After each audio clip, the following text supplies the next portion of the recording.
Hola, ¿qué tal? ¿Cómo están? Bienvenidos y muy buenas noches. Hoy les presentamos la película de los hermanos Fesser, El monstruo invisible, una película que está recorriendo diferentes escenarios culturales y educativos de nuestra comunidad foral. Los hermanos Fesser que se aliaban con Acción contra el Hambre y que precisamente también reflejan una realidad absolutamente asombrosa. Niños con hambruna crónica, con problemas de desarrollo físico y cognitivo en Filipinas. Hoy hemos invitado a Acción contra el Hambre y también a la Asociación Navarra Filipinas para hablar de este proyecto tan interesante. En un día en el que también recibiremos en el programa a Íñigo Mijangos. Él pertenece a ese buque, a ese barco de rescate de personas en el mar Mediterráneo. Con nosotros estará Íñigo Mijangos de Aitamar y nos contará qué reclama en Navarra, porque hoy se ha reunido con diferentes políticos en el Parlamento de nuestra comunidad. El drama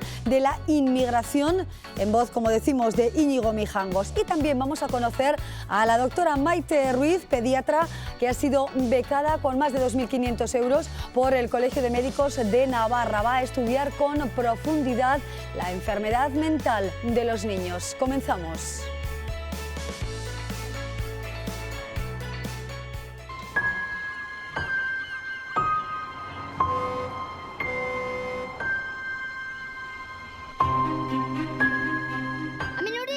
Malok sa akong mapagorya kan mabubuli nga misa kanibon papan yan.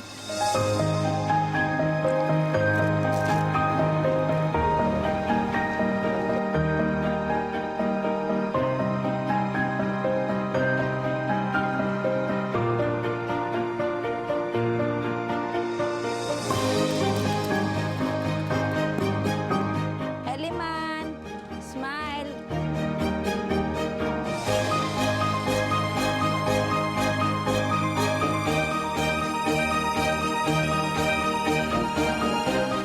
Mapia miya ko mapia kalak-kalak. Sa ingin dami.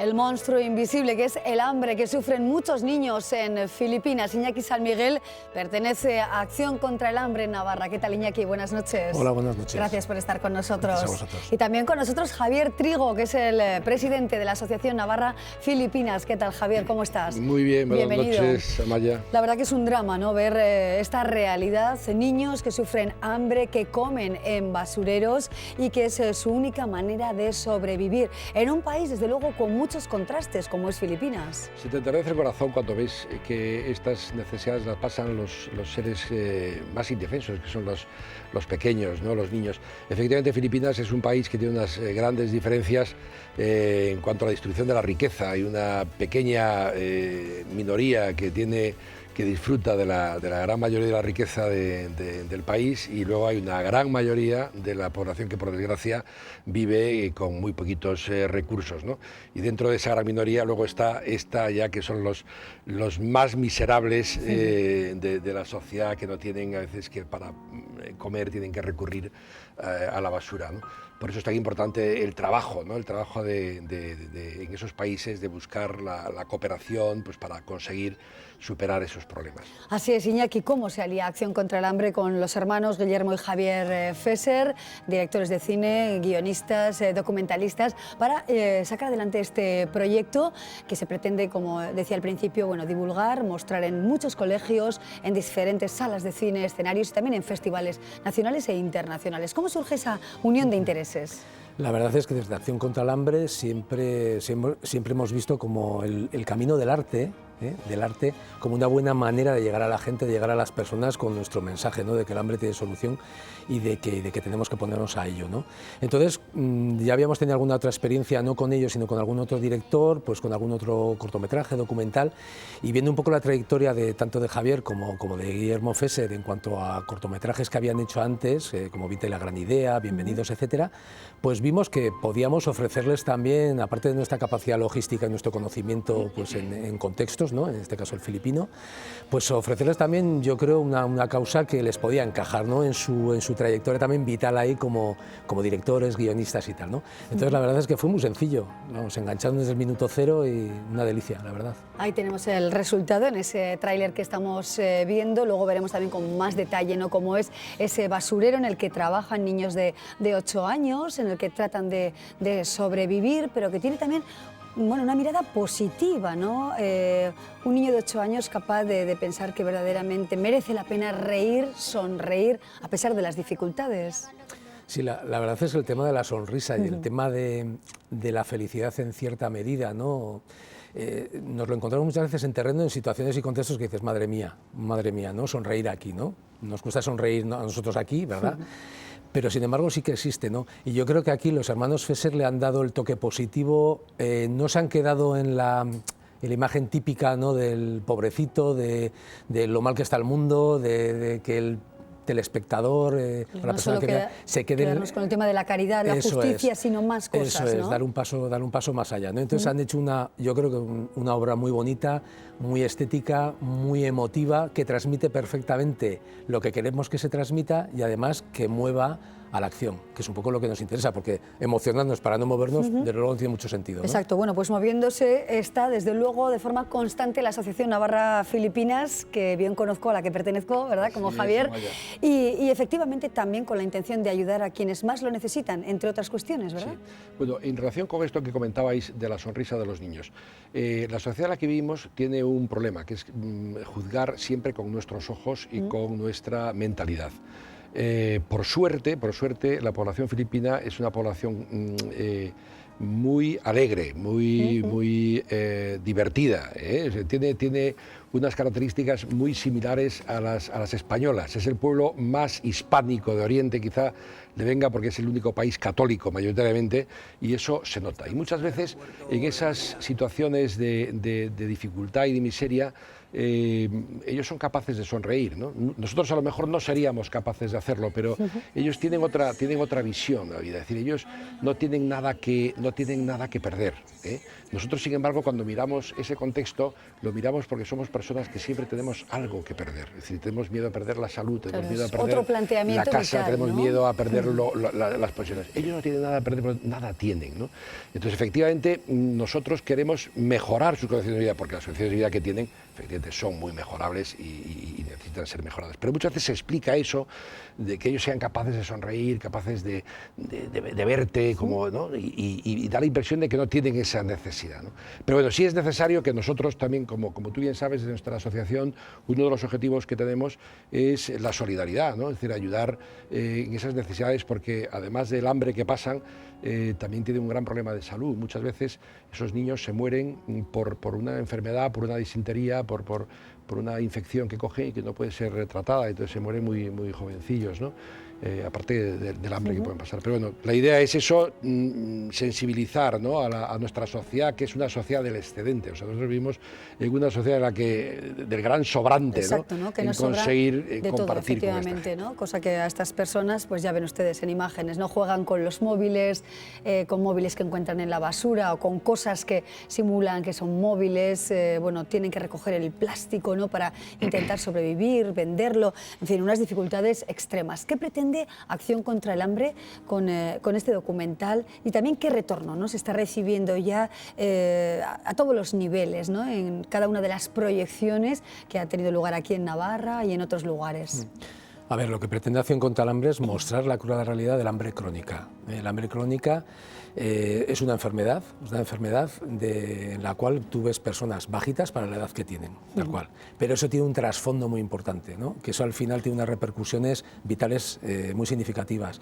Un menor desarrollo no cognitivo, a la larga estas personas no van a desarrollar todo su potencial porque en la ventana de los 1000 primeros días no recibieron la atención sanitaria, alimenticia, etcétera, necesaria para su correcto desarrollo, y al final engrosan las bolsas de pobreza. Al final es un círculo, y sus hijos probablemente, si no salen de ese círculo, pues lógicamente continuarán también engrosando bolsas de pobreza, ¿no? Importante, desde luego, mostrar también a los más pequeños, ¿no?, ahora que estamos en tiempo prenavideño, donde todo parece que pasa por la compra, la petición a los reyes, a lo lenchero. Una reflexión también para los más pequeños, ¿no? Serviría esta película para eso, ¿no? Mostrar una realidad de esta naturaleza para frenar quizá esa sociedad de consumo en la que nos encontramos. Una sociedad, como tú bien dices, muy consumista, ¿no? Es decir, aquí el valor de una persona no está en lo que es, sino en lo que tiene. Es decir, que cuanto más tienes, eres más importante, ¿no? Y eres más relevante, ¿no? Yo creo que ese es un tema para educar desde muy pequeños, a compartir. Y más, como tú bien dices, en estas fechas de Navidad y de Reyes y de fin de año, que todo se nos da pues, por ir a buenos sitios para comer o comer muy bien en casa, regalarnos muchísimas cosas, a veces inútiles. Bueno, pues yo creo que el enseñar a compartir a la gente, incluso, fíjate, yo te digo una cosa, más que enseñar a compartir, que es importante, enseñar a prescindir. Es decir, que no todo lo que tenemos es necesario, ser capaces de prescindir a veces de lo que no es necesario, útil, ¿no? Bueno, es una tarea que tenemos los mayores, también los centros escolares, los colegios, pero especialmente yo diría que los padres, las familias con los más pequeños, ¿no?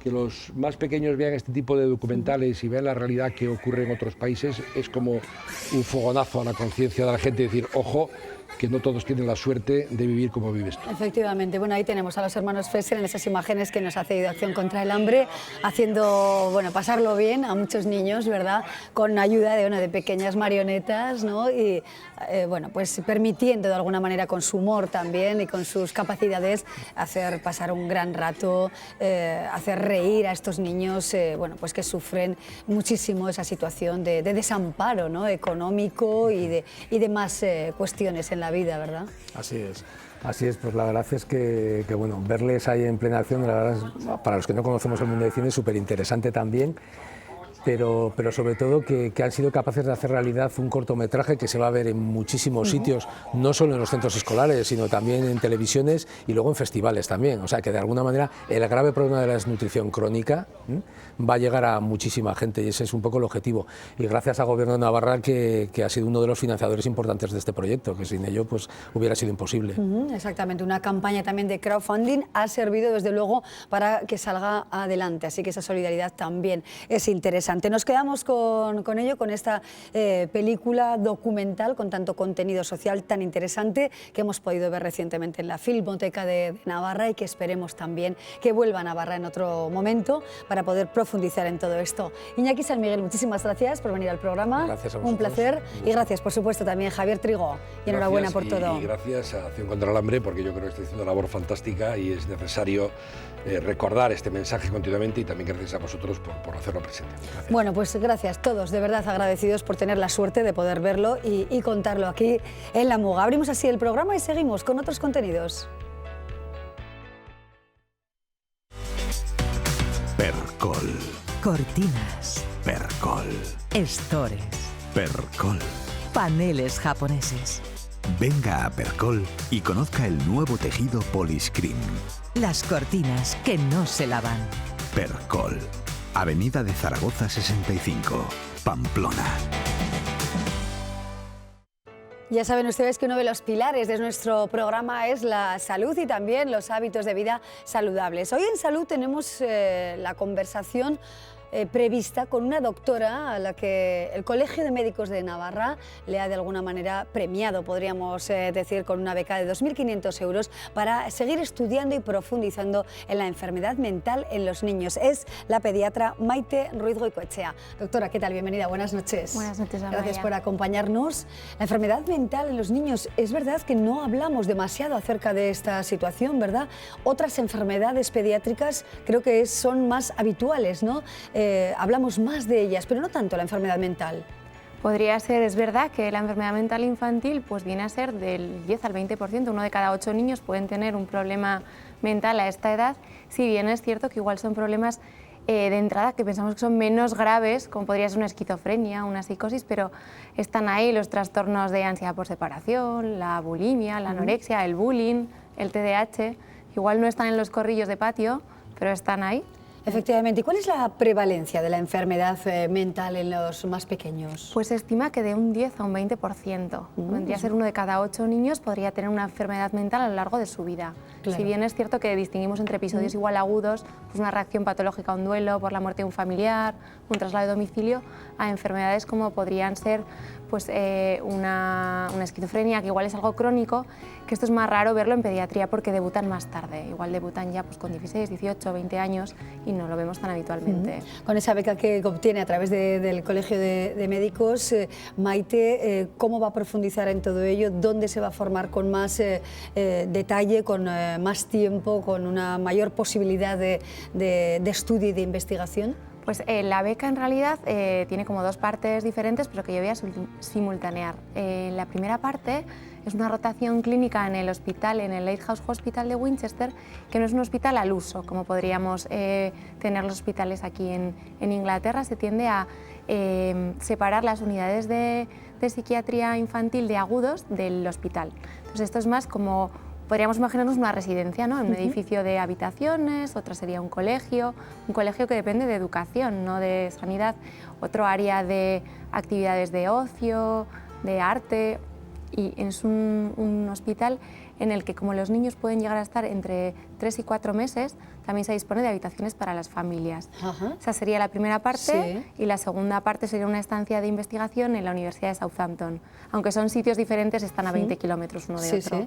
Sí, doctora, ¿van a más las enfermedades mentales en los niños? ¿Se diagnostica ahora más? ¿Sabíamos menos antes? ¿Cómo está un poco la situación? Mi opinión personal, que no soy psiquiatra, no soy una experta, creo que igual las diagnosticamos más, estamos un poco más ojo a visor. Esos síntomas que antes podían pasar desapercibidos, ahora nos orientan más a que ese niño puede tener un problema, y que el problema no es ese dolor de tripa que pensamos es una celiaquía, sino ese dolor de tripa que viene a decir que algo pasa en casa, que algo pasa en el colegio y que el problema está ahí. Exactamente. 1 hora de patio al día favorece las relaciones sociales. Vuelvo a mirar esta frase porque es verdad que la leí a través de otros compañeros, ¿no? En la prensa. ¿Qué pasa en el patio? ¿Por qué son tan positivas en general las relaciones sociales para todos y en todas las edades? Pero ¿por qué en los niños especialmente? Hombre, yo creo que por dos motivos. En primer lugar, porque el aislamiento es un factor de riesgo añadido para padecer un trastorno mental, un episodio de ansiedad, de depresión. Y es verdad que los niños pequeños, por otro lado, queremos que sean niños sanos, no queremos niños delgados ni altos, pero sí sanos. Entonces, hasta los 8 o 9 años, a veces es difícil tener la capacidad de asumir las reglas de un equipo, ¿no? Pues quiero jugar a fútbol, pero igual me enfado porque no me sacan, no lo entiendo bien. Entonces es necesaria la actividad física, y es verdad que la interacción con otros niños pues favorece el tener una mente más sana, por así decirlo. Entonces es un poco exagerada la frase, pero bueno. Pero es una hora real, de parque, es real. una hora de patio, una hora de algo, pasarlo bien, de jugar en la calle, ¿no? Eso es. Bueno, aquí tenemos un móvil, ¿verdad? En nuestro caso, bueno, ya somos mayorcitas, ¿verdad? Pero ¿qué pasa con los niños, no? Cada vez vemos más a los niños con la pantalla, móvil, pantallas, en definitiva. ¿Cómo está influyendo esto también en el desarrollo mental de los niños? Pues no te sabría decir con exactitud. Sí que es verdad que también vivimos en la era digital, y entonces, por un lado, la tecnología tiene cosas buenas, favorece otro tipo de relaciones, favorece el aprendizaje de otra manera, pero sí que tenemos que ser sensatos a la hora de ver cuánto tiempo dejamos a nuestros hijos con las pantallas, y luego si les acompañamos. El móvil, la tablet o la tele no puede ser una niñera. Entonces tenemos que estar un poco al tanto de qué contenidos pueden tener. ¿Tiene más relación con la enfermedad mental? Pues no sabría decirte. Igual, por un lado, hace que ellos pues, profundicen en unos contenidos para los que no están preparados. A nosotros nos van enseñando cómo utilizar todas las cosas, pues los padres también tendríamos que enseñar de qué manera tenemos que utilizar la tecnología en beneficio propio. Bueno, atención a esto, ¿no? No pueden ser niñeras, los teléfonos móviles. También un buen titular, doctora? Bueno, más cuestiones. El TDAH, ¿se diagnostica mucho? ¿Se diagnostica bien? ¿Cómo están los tratamientos? Hay mucha controversia en torno a esto. Yo, desde lo que puedo decir por los estudios que he ido realizando, en principio la prevalencia del TDAH es de un 3 a un 5%. En mi cupo de 1000 niños, podríamos decirlo, tendría que tener entre 30 y 50 niños con TDAH. Es verdad que es una media, puede ser que en otra población de Navarra no haya y que yo tenga más. El TDAH, sé que hay mucha controversia, pero si somos estrictos con los criterios que tiene, que es que tenga una disrupción en el ámbito escolar, familiar o laboral durante al menos 6 meses y que realmente suponga un trastorno para ese paciente, no tendría que haber tanto problema a nivel mundial a la hora de de concretar cuántos niños tienen TDAH. Y respecto al tratamiento, a mí me gusta mucho compararlo con la hipertensión, pues porque creo que entendemos muy fácil cómo a nuestro padre le dice el médico de cabecera: mira, usted, José Luis, tiene hipertensión, entonces a partir de ahora tiene que seguir dieta, no tomar sal y hacer ejercicio físico. Y vemos que hay un momento, un nivel en el que esto no es suficiente, y en ese caso, además de todo lo anterior, es necesaria la medicación. Con el TDAH viene a ocurrir lo mismo. Es necesario un tratamiento psicopedagógico, unas pautas con los padres y en determinados casos la medicación, porque nos ayuda y no solamente mejora el rendimiento escolar de estos niños, sino las relaciones sociales y familiares, que realmente muchas veces es lo que más les interrumpe en su vida diaria.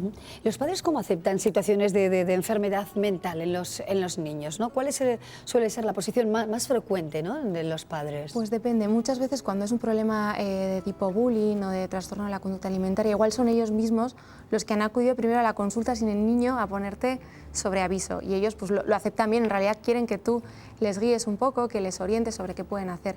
Sí que es verdad que cuesta más en aquellos casos en los que los niños tienen un trastorno somático. Estos trastornos somáticos son cuando estos niños nos dicen: me duele la tripa, mamá, la pierna, la cabeza. Y no es que se los inventen, es que realmente los están padeciendo, pero no por lo que ellos piensan que tienen. Ahí sí que igual cuesta más entrar, porque los padres te dicen: ¿cómo? Que no, que a mi niño le tiene que pasar algo, que no puede ser lo que me cuentas. Pero es verdad que pues una visita tras otra visita, al final esa relación que tenemos en atención primaria con ellos nos hace que al final pues entren bien. Hay ocasiones en las que no, hay que descartar todo antes de que el padre diga: de verdad tenía razón, pero bueno. Hay que atender precisamente, ¿no?, a muchas circunstancias en torno a ese: me duele la tripa y no quiero ir a clase, me duele la cabeza, no quiero comer. Todo eso a veces indica algo más. Algo más, eso es, hay algo de fondo. Bueno, pues nos quedamos con todo ello. Doctora, muchísimas gracias por venir al programa. Tiene esa beca senior del Colegio de Médicos. Es verdad, no es una cantidad económica muy importante, pero sí es importante, desde luego, la labor que va a poder desarrollar en pro de su profesión, a la que, bueno, adora, seguro, ¿verdad? Trabajo con gran vocación la pediatría. Gracias, doctora, por venir al programa. Lo dicho, feliz Navidad también. Igualmente. Y mucho éxito. Gracias. Hasta pronto. Bueno, nosotros miramos a los niños con ayuda de una profesional como la doctora Maite Ruiz Goicoechea. Percol. Cortinas. Percol. Estores. Percol. Paneles japoneses.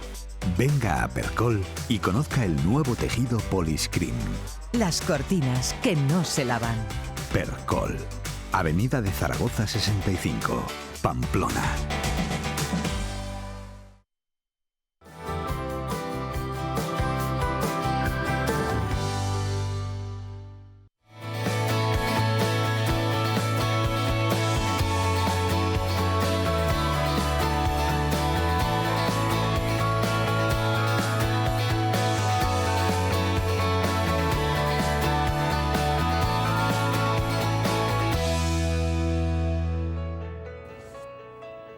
Miramos ahora al mar Mediterráneo y nos fijamos en el barco vasco que ha estado retenido mucho tiempo en pasajes, en Pasaia, y del que sabe todo, podríamos decirlo así, nuestro invitado. Él es Íñigo Mijangos, pertenece al Salvamento Marítimo Humanitario y ha ido precisamente a rescatar personas del mar en el Aita Mari.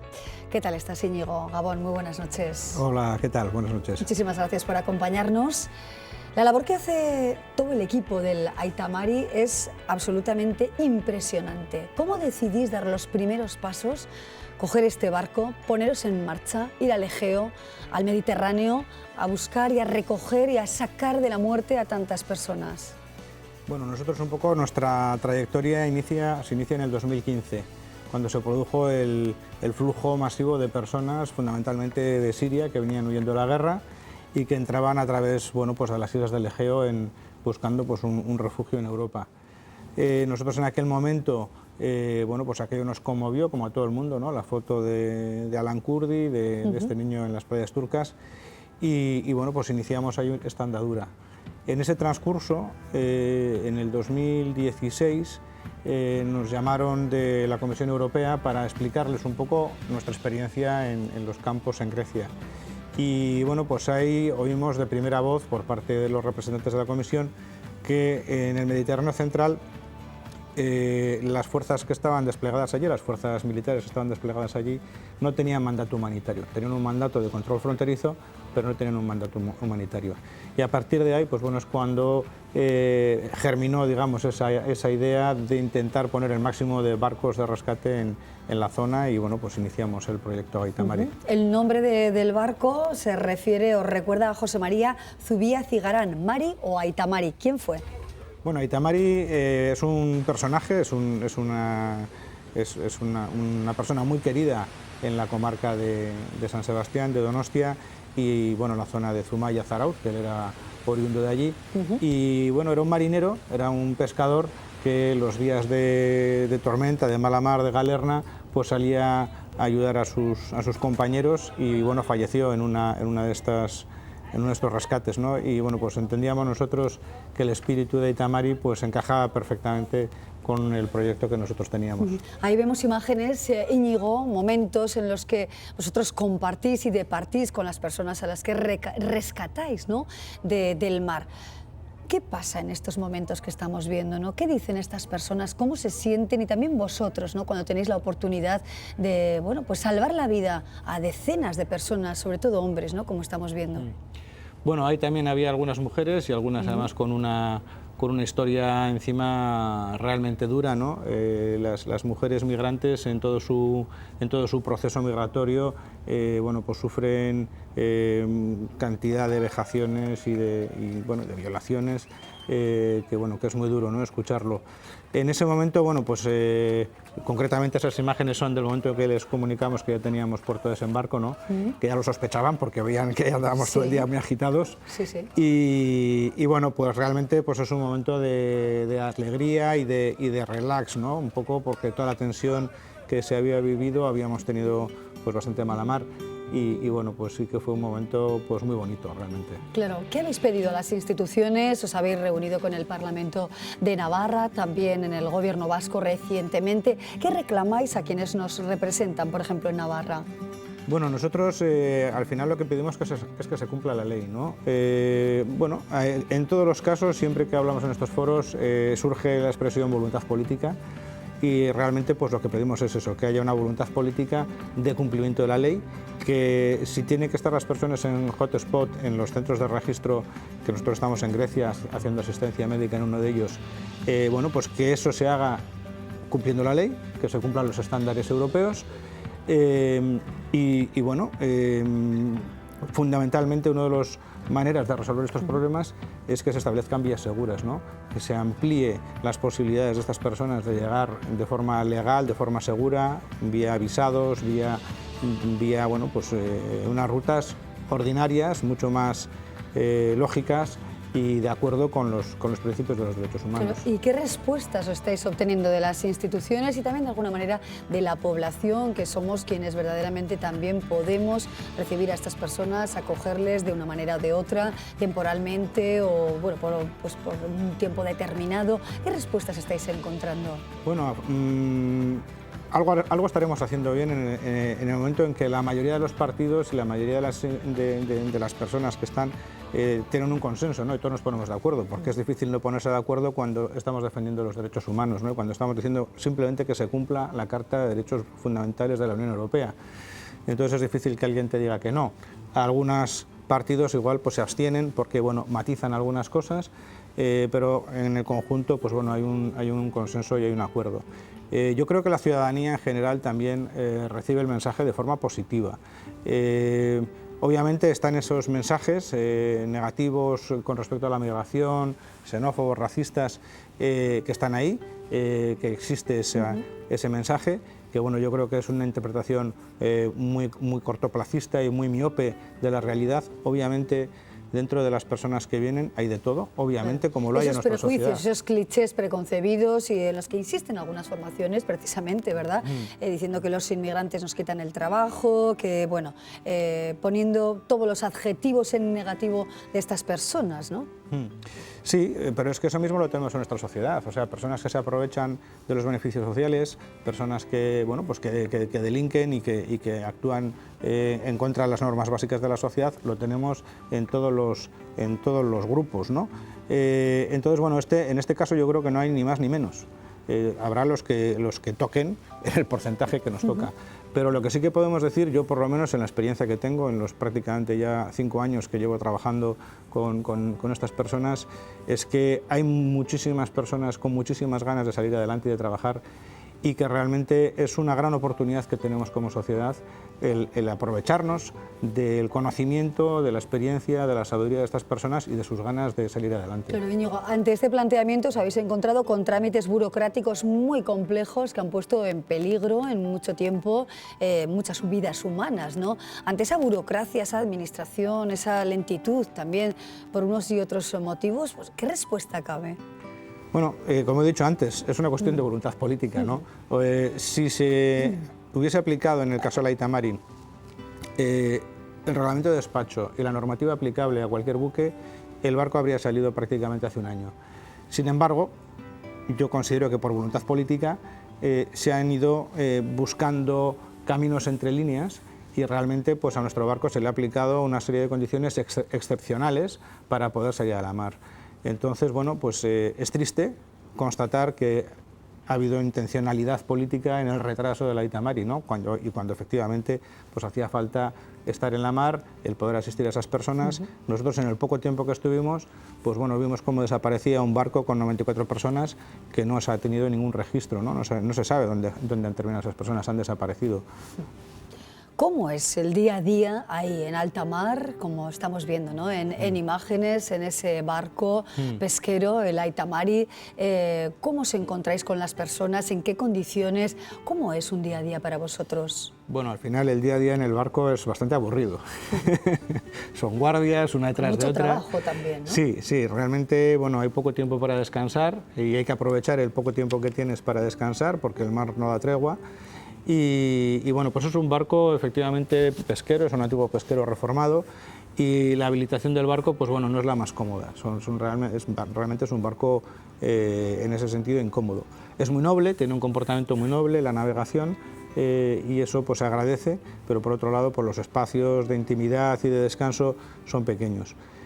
Cuando tenemos personas a bordo, bueno, pues el trabajo no cesa, porque cuando no estás trabajando en la propia gestión del barco, vamos a decir, en la propia navegación del barco, estás trabajando en la asistencia de estas personas. Claro, porque ¿con cuánto equipo contáis?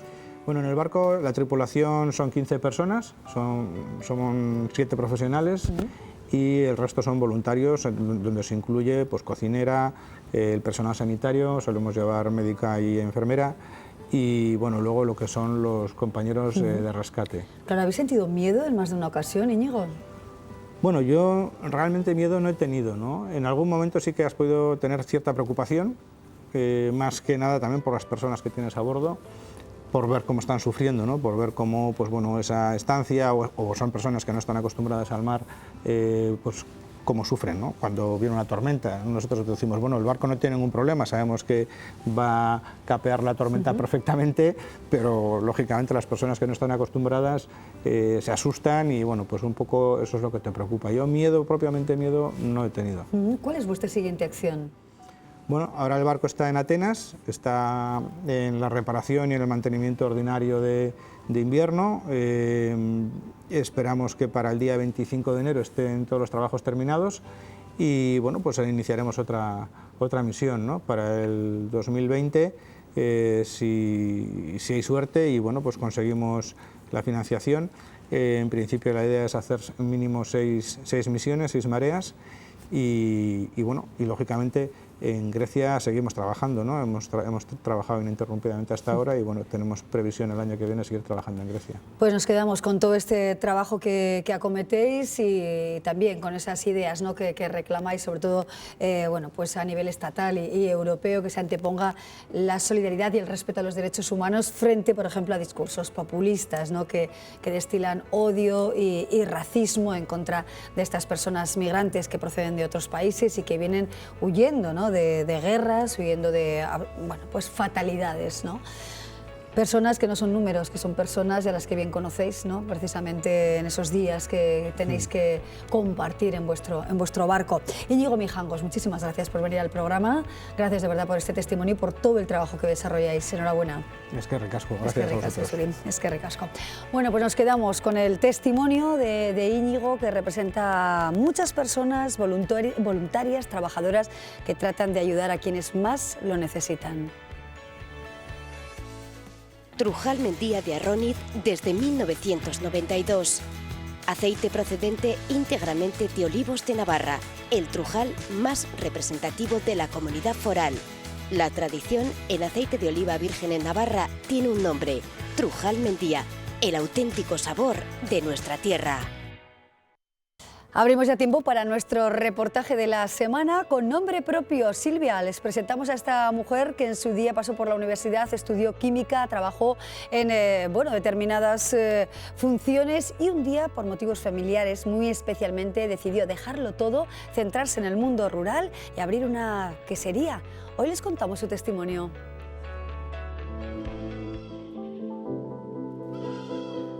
Su historia es la del esfuerzo y la lucha. Estudió químicas y se sacó el CAP, pero la vida le llevó por otro camino diferente al que había planeado, al tener que tomar las riendas del proyecto de su padre.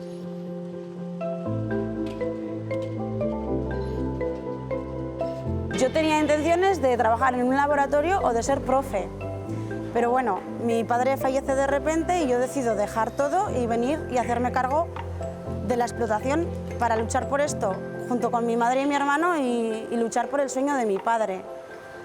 Entonces, pues bueno, pues no pensé dedicarme a las cabras, pero sí tuve en mente dedicarme a hacer quesos. Entonces, no me podía permitir moralmente dejar a mi madre y a mi hermano en la estacada. Y aparte, pues bueno, soy muy cabezona y me propuse sacar esto adelante, pues porque era el sueño de mi padre y es el de mi madre. Entonces, pues a por ello vamos. He tenido que aprender de cero todo el funcionamiento de una explotación ganadera, de una empresa, sin tener a nadie que me dijera cómo. Y claro, esto seguía funcionando, no ha sido fácil. Pero bueno, 7 años después, pues aquí estamos. Y ya por fin con la quesería en marcha. Pues de estos 7 años, pues prácticamente 5, voy a decir que lo que hice fue como si hubiera metido mi vida en una caja y la habría dejado en una estantería esperando en algún momento recuperarla. Y así he estado pues durante 5 años. Al final me he dado cuenta de que la vida que yo tenía no va a volver y que si volviera tampoco sería igual. Porque las personas cambian, las personas avanzan en su vida personal, en su vida profesional, cambian los objetivos, cambian las prioridades. Entonces, bueno, pues yo siempre, ya te digo, siempre pensaba retomar mi vida, pero me he dado cuenta de que no es así. Hoy en día, llevar a cabo una explotación de este tipo conlleva una formación multidisciplinar. Antiguamente, pues el sector primario, pues normalmente se dedicaban a él las personas que se quedaban en el pueblo, que no tenían recursos económicos para estudiar o que no sabían ni siquiera leer y escribir y así. Pero ahora eso ya no es así. Al final, las personas que se dedican al sector primario en general, al agrícola y ganadero en particular, que es el que yo conozco, pues tienen que ser multidisciplinares, tienen que saber un poco de todo. Porque yo aquí tengo que venir. Doy vuelta por los animales, ordeñamos, damos de comer, tratamos a los animales cuando tienen alguna enfermedad, si no es necesario que venga el veterinario. Después limpiamos, ¿no? Y luego va toda la parte de gestión, ¿no? Facturas, administración, marketing, no sé, de todo, comercial. No sé, es que es un poco de todo. Tienes que tener una preparación de todo, tienes que saber de muchas cosas. Es un trabajo multidisciplinar porque engloba todo. Al final, tú imagínate esto, una macroempresa con todos los puestos que tiene, pues todo en uno. Tras unos años de duro esfuerzo y comenzar casi desde cero, Silvia es una joven ganadera con 450 cabezas de ganado que gestiona junto a su madre y hermano. Cabras que producen leche. Con esa leche acaban de poner en marcha una quesería. Su sorpresa fue el apoyo esporádico de su pueblo, Figarol, cuando sacó los primeros quesos a la venta. Pues fue bonito comunicar a los amigos y a la familia y a los contactos y vía redes sociales, pues comunicar a la gente que ya teníamos todos los permisos legales para poder vender el queso y que ya estaba a la venta. Y bueno, pues se hizo, pues no sé, lo que se diría viral a nivel local, claro. Entonces, en cuestión de 2-3 horas, pues todo el pueblo tenía en el estado de WhatsApp la foto de la etiqueta.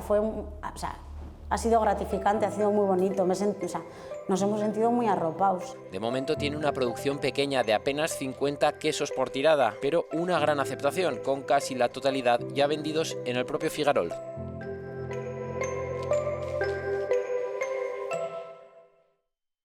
Trujal Mendía de Arróniz desde 1992. Aceite procedente íntegramente de olivos de Navarra, el trujal más representativo de la comunidad foral. La tradición en aceite de oliva virgen en Navarra tiene un nombre, Trujal Mendía, el auténtico sabor de nuestra tierra. Bueno, pues vidas curiosas, desde luego, que cambian y transforman también de alguna manera el entorno, ¿no?, en el que se encuentran, como es el caso de Silvia. Nosotros vamos ahora con el momento cultural del día que nos lleva al Teatro Gayarre, y este viernes a las 8:30 con la actuación de Asier Etxeandía con su nuevo grupo musical muy interesante, Mastodonte. Ahora les damos más detalles. El microcrédito que Sonia concedió a Marcos ayudó a dar luz verde a su tienda, iluminada con la energía verde que produce el proyecto de Eva. Aunque para energía la de Laura, que enseña a Luis que nuestras acciones generan un efecto positivo en las personas. Y eso es hacer una banca socialmente responsable. CaixaBank. Escuchar, hablar, hacer.